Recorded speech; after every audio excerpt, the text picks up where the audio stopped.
what's up out there YouTube? Double D here with Tournage Dubois. Welcome back. Today we've got this chunk of mesquite. Kind of cool looking. I'm really appreciating the inclusions and things, but what I'm going to do is I'm going to turn this around. We're going to get all the bark cleaned off, and then we're going to cast this. I want to do a southwest theme with some turquoise, some red, and some silver. So let's get rolling. Now, I am fully expecting a lot of this bark to go flying, so just try and get some of this cleaned up a little bit. As much of the loose stuff off as we can before we get to turning, just to avoid anything flying up. I will be using my respirator because, well, I only got one set of lungs, so mainly all I'm really focusing on is the super loose stuff, because as I get turning, other parts will come off from there.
All right, welcome back. We got that rounded out. I got a 3-gallon bucket at Menards, and this is a perfect fit. I did trim it down just a little bit just so that it would slide in, but we got it down, so we're gonna mix up and get it cast. I'm not gonna bore you with that part because I've done it many times before, but we'll get it in the pressure pot and we'll bring you back when it's all set up and ready to go.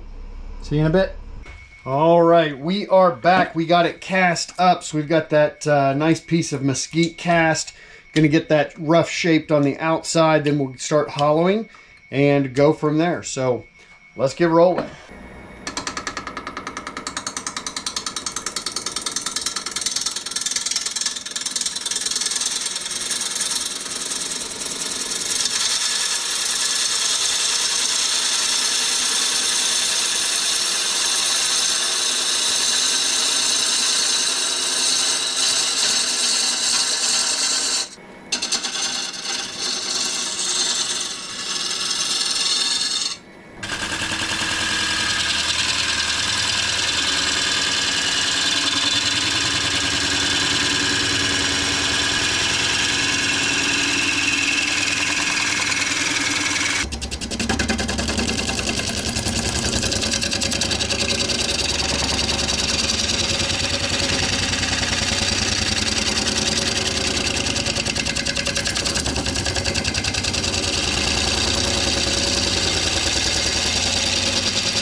All right, so we have that sanded at 80 grit. I'm only sanding it at 80 grit because I'm going to do a resin finish on this piece. We have our sanding sealer from Mylan's, so we're going to coat that, and that will help keep some of this wood from absorbing some of the resin. So going to get the sanding sealer on. That'll give us kind of a look as to what it'll look like as well once we get the piece finished. But we definitely want to try and keep as much resin from being absorbed into this dry wood as possible. Didn't swirl quite as much as I would have liked on this piece, but every piece is different and you're never going to get the same type of swirls on every single piece. So it still looks pretty nice, I think. So we're going to let that dry, and then we will come back and knock it back with our sandpaper again. Maybe do a second coat. If so, I won't waste your time by making you watch it, and then we'll get to the resin clear coat. All right, so we are getting ready to apply our resin clear coat. So we will have the lathe moving at roughly 20 RPM during this time period. Just a simple 1-to-1 mix ratio on the resin that I use for this. Stir it up for 4 to 5 minutes and then let it go. So we are getting ready to start pouring that, and we will show you that, and then we'll use this little torch to go over the surface, pop any bubbles that might appear, and we'll go from there.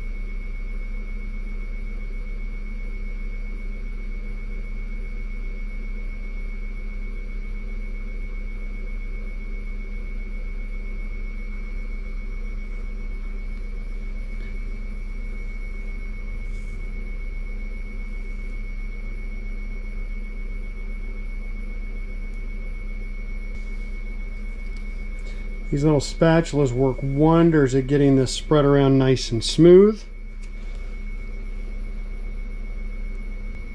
I like to hold it a little bit of an angle so that it helps push the resin down the side of it as I move along, which helps promote it the way we need it to go on the application. Then as it starts to run a little bit on the lower side, just add a bit more as we go around. Now, if you're going to do this on your lathe, I absolutely will say make sure you get some sort of a drop cloth or something to put down, because there is going to be instances, or there are going to be instances where it will drip.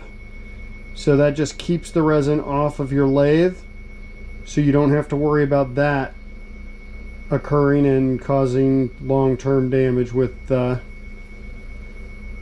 resin on your lathe.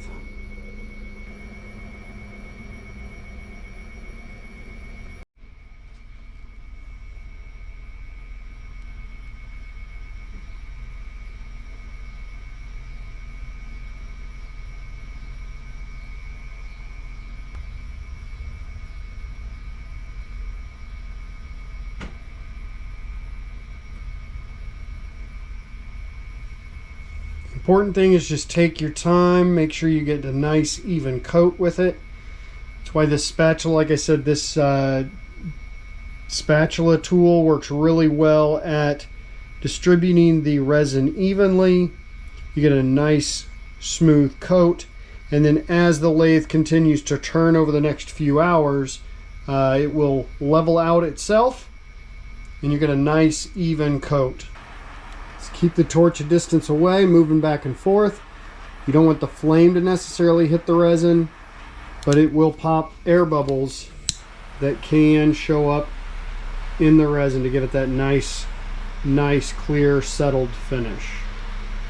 So like I said, just keep it moving back and forth. And I'll just come out and I'll check this a couple of times over the next hour or so, and then I will let it run. But I won't bore you all with all that. So we'll see you in a bit.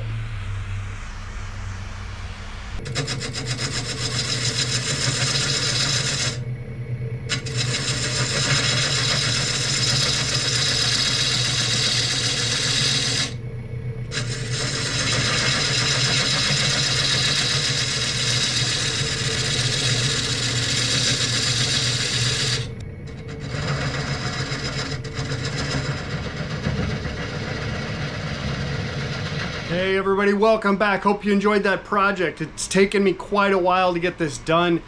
I got COVID for the first time. I had 3 work trips in there. So it has just been a busy time with me not being able to get out to the shop. But I got a few projects in the work because I got my art show in just a few weekends. So really looking forward to that. Kansas Autumn and Art in Wichita. So the Autumn and Art Festival, go check them out. I'll put their Instagram right here. Follow them. There's some beautiful art that's in there. So I'm really honored to be a part of that. The highlight real quick before we get to the showcase of the piece, while I was out on some of my work trips, I spent one weekend in West Virginia and I got to meet my friend Clyde Schuler. So I'm going to put a link to his channel right up here in the corner. But when I was there, super nice guy. I got his picture right here. Like I said, super nice guy. Just welcomed me into his shop, walked me around, showed me it. Just a great guy. So if you're not a subscriber of his channel, definitely go take a look. But he gave me this piece that he had made. This is a beautiful piece of curly walnut. So it's got this striations here from the curling. Just this absolute beautiful piece. There's a little bit of chatoyance right in here. He has signed it, everything like he does on here. So if you like this piece and pieces like this, definitely go check him out. I've been following him a while. He's just got some great stuff and is absolutely a phenomenal maker. So check out Clyde, and Clyde, thanks again for that piece. Means a lot to me. I'm gonna keep it. It's gonna be on my cabinet right there at home where I can see it all the time. Absolutely love the piece. So now we got into this piece of Mesquite. So I bought this at SWAT last year. So I was texting with my buddy Matt Held. If it was his fault, between him and Hodgepodge at Hodgepodge Woodworks, if it was between them, if something went wrong with this piece, it was their fault because they're the ones who pressured me to buy it. But I'm glad I did. So we have our finished piece. We've got the heartwood and the sapwood, the turquoise and the red and the silver in there. Now, I will tell you, when I cast this piece, it was 88 degrees in my shop, which is pretty warm. Resin started curing faster, so I didn't get the swirling I liked, but I actually still really like that look. It's just really unique. We got some burling in the wood right up over in here, which is absolutely phenomenal. There's some on the bottom. I did get it laser engraved. I will do a resin clear coat on this bottom portion here to finish that off. Inside's hollowed out. It is just absolutely, I'm super happy with how this turned out. If you like it, give it a thumbs up. If not, give it a thumbs down. If this is your first time here, consider subscribing. But definitely, no matter what, leave your comments, your feedback down below, because I read them, I respond to them, I grow from those, so I appreciate it. Also, while I was out, I passed the 3,000 subscriber mark. This is absolutely crazy, and I couldn't have done it without each and every one of you. So thank you for those. Thank you for pushing this channel. Thank you for continuing to subscribe and appreciate the work. I love that feedback. I love the interaction, and I've met a lot of great turners that I've followed for a while. I've had the opportunity to meet them and become friends with them. So definitely appreciate that from the bottom of my heart. At any rate, just got prep work, got some pieces in the works. I'm hoping to get another cast piece done and a few carved pieces in the near future, so keep watching for those, and we'll catch you all next time.